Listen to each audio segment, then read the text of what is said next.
Today's topic is what you want to do with your children. మీ పిల్లలతో మీరు ఏమి చేయాలనుకుంటూ ఉన్నారు అన్నది నేడు మన ధ్యానాంశము. Let us see the word of God. God wants us to do something with our children. మన పిల్లలతో మనము ఏమి చేయాలా అన్నటువంటిది దేవుని వాక్యం నుండి మనం చూద్దాం. Please turn with me the book of Deuteronomy chapter 6 verses from 4 to 9. ద్వితీయోపదేశకాండము 6వ అధ్యాయము 4వ వచనం నుండి 9వ వచనం వరకు చూద్దాం. And especially we will read from verses 4 to 7.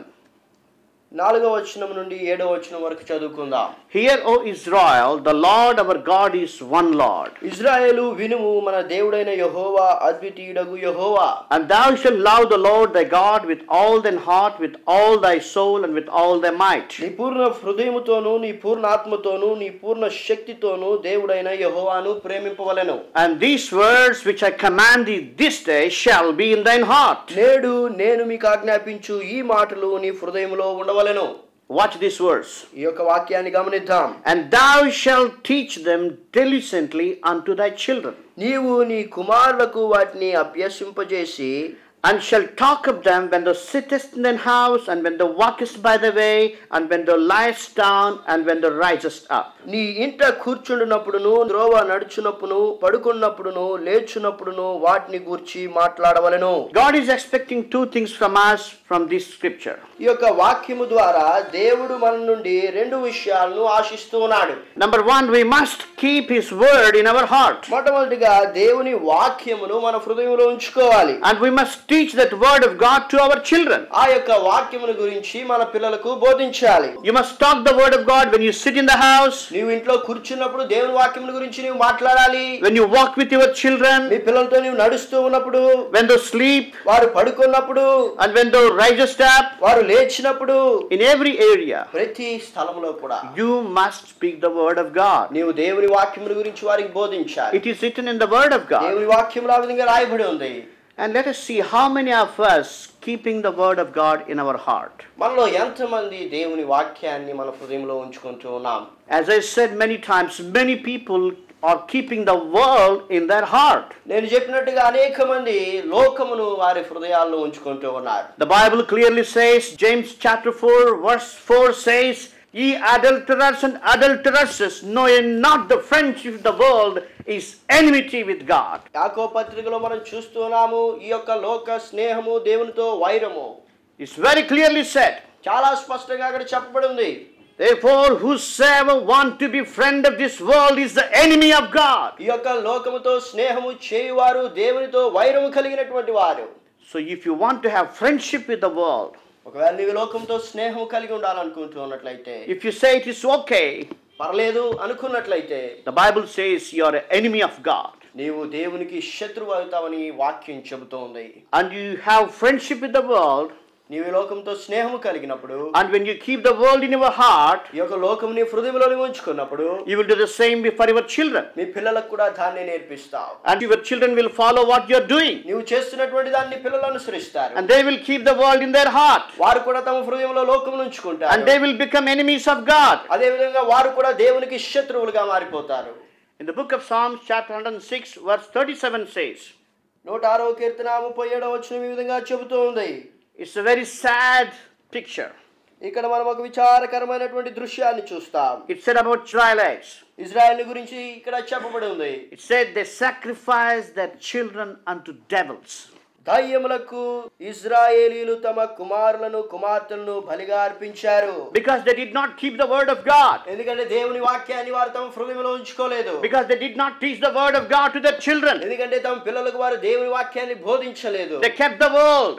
వారు లోకమును తమ హృదయంలో ఉంచుకున్నారు. And they gave the world to their children. ఈ యొక్క లోకాశలను పిల్లలకు ఇచ్చారు. And the devil destroyed them. ఆ విధంగా అపవాది వారిని నాశనం చేసింది. It is compared as if they sacrificed their children unto devils.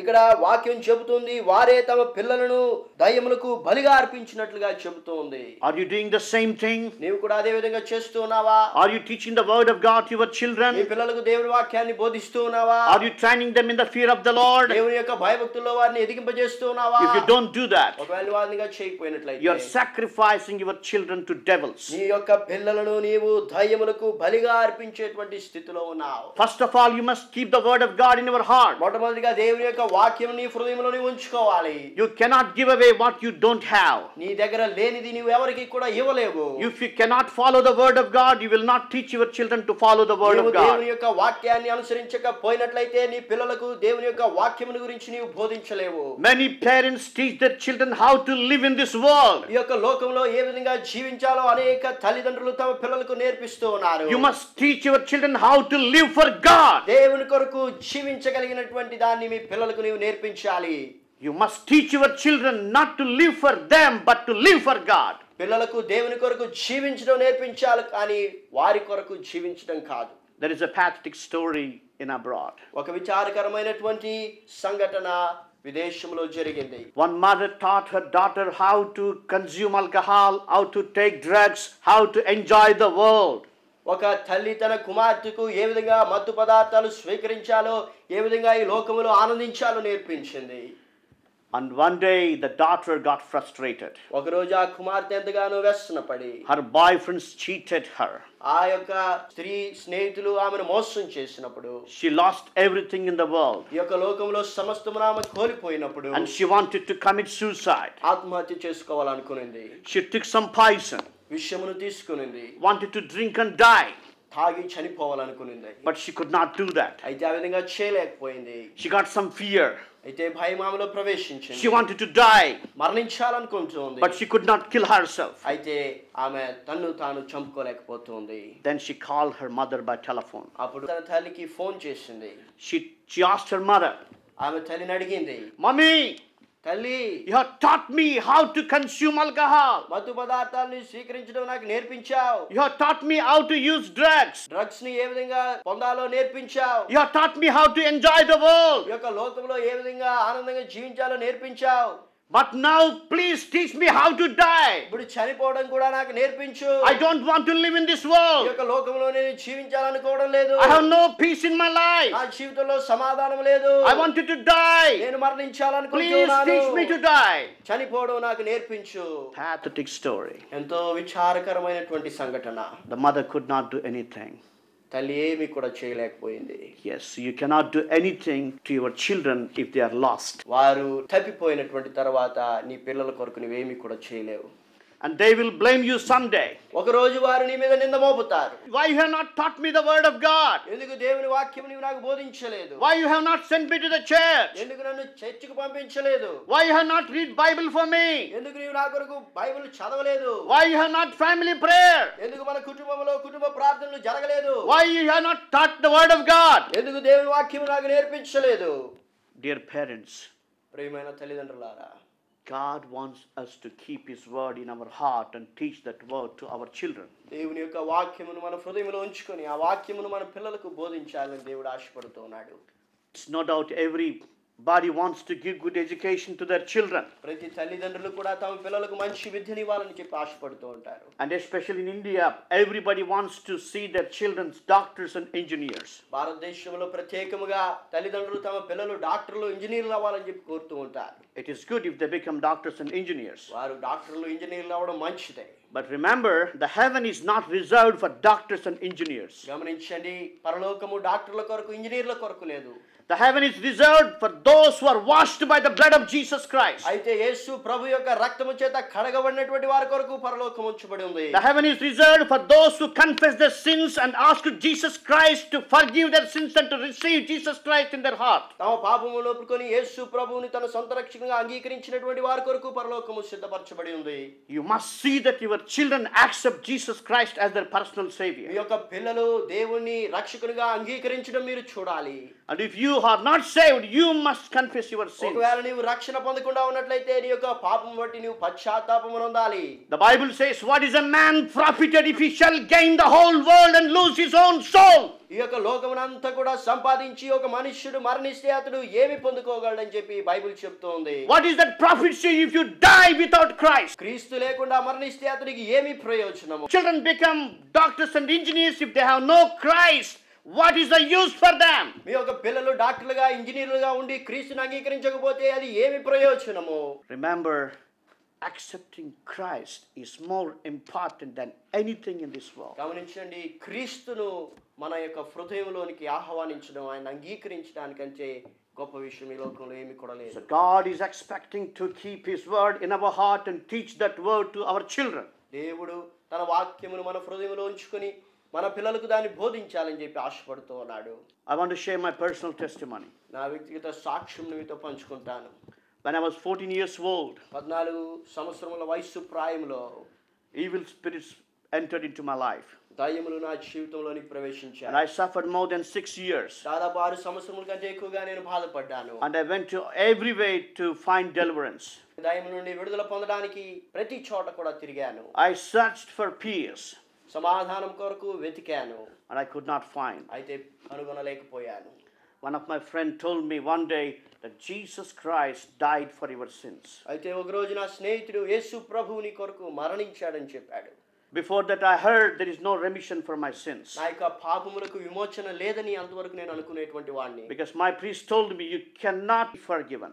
ఎందుకంటే నీవు క్షమించబడలేవని చెప్పి చెప్పాడు. My priest told me that you have to suffer according to your karma. నీ కర్మ ప్రకారముగా నీవు బాధపడాలని చెప్పి మా యొక్క పూజారి చెప్పాడు. I felt there is no remission for my life. ఓ నా జీవితం నాకు విమోచన లేదని చెప్పి నేను అనుకున్నాను. At that time one Christian friend told me about Jesus Christ. ఆ సమయంలో ఒక విశ్వాసి స్నేహితుడు నాతో ఈ విధంగా చెప్పాడు. He told me that he died for my sins and he paid penalty for my sins. యేసు ప్రభు నా పాపముల కొరకు మరణించి నేను పొందవలసినటువంటి శిక్షను తానే పొందాడని చెప్పాడు. And he told me that he is able to save my life. నా జీవితమును రక్షించగలడని అతడు నాతో చెప్పాడు. That night I was thinking, can Jesus save me? ఆ రాత్రి నేను ఆలోచిస్తున్నాను, ఈ యేసు ప్రభు నన్ను రక్షించగలడా? The same night I had a vision, a bright vision. Jesus appeared in front of me and told me that he can save my life. ఆ రాత్రి యేసు ప్రభు నా ముందు నిలబడి నేను నీ జీవితాన్ని రక్షించగలనని చెప్పారు. The very next morning I went to that person, I told about the vision. యేసు ప్రభుని గురించి చెప్పినటువంటి ఆ యొక్క వ్యక్తి దగ్గరికి ఉదయాన్నే వెళ్ళి నాకు కలిగినటువంటి ఆ యొక్క దర్శనాన్ని చెప్పాను. And he gave me a New Testament Bible. అతడు నాకు నూతన నిబంధన ఇచ్చాడు. When I was reading the word of God, దేవుని వాక్యాన్ని నేను చదువుతూ ఉండగా, when I saw the passages in which Jesus cast out demons, యేసు ప్రభువు వారు దయ్యములను వెలగొట్టినటువంటి సందర్భాలను నేను చదువుతూ ఉన్నప్పుడు the demons which were in me got troubled. నాలో ఉన్నటువంటి దయ్యములు ఎంతగానో అభ్యంతరపడ్డాయి. I noticed some power is in the Bible. దేవుని వాక్యములో శక్తి ఉండడం నేను గమనించాను. Because those demons troubled me all those years. ఎందుకంటే ఆ సంవత్సరములన్నీ కూడా దయ్యములను ఎంతగానో బాధ పెట్టాయి. But when I read the Bible, the demons got troubled. అయితే బైబిల్ని చదువుతూ ఉన్నప్పుడు ఆ యొక్క దయ్యములు బాధపడ్డాయి. So I accepted Jesus Christ as my personal savior. యేసు ప్రభు నా సొంత రక్షకునిగా అంగీకరించాను. When I accepted Christ, క్రీస్తుని నేను అంగీకరించినప్పుడు the demons came back to trouble me. ఆ యొక్క దయ్యములు నన్ను బాధపెట్టడానికి తిరిగి వచ్చాయి. Then the Lord inspired me to keep the word of God in my heart. అప్పుడు దేవుని యొక్క వాక్యమును నా హృదయంలో ఉంచుకున్నట్లుగా దేవుడు నాకు నేర్పించారు.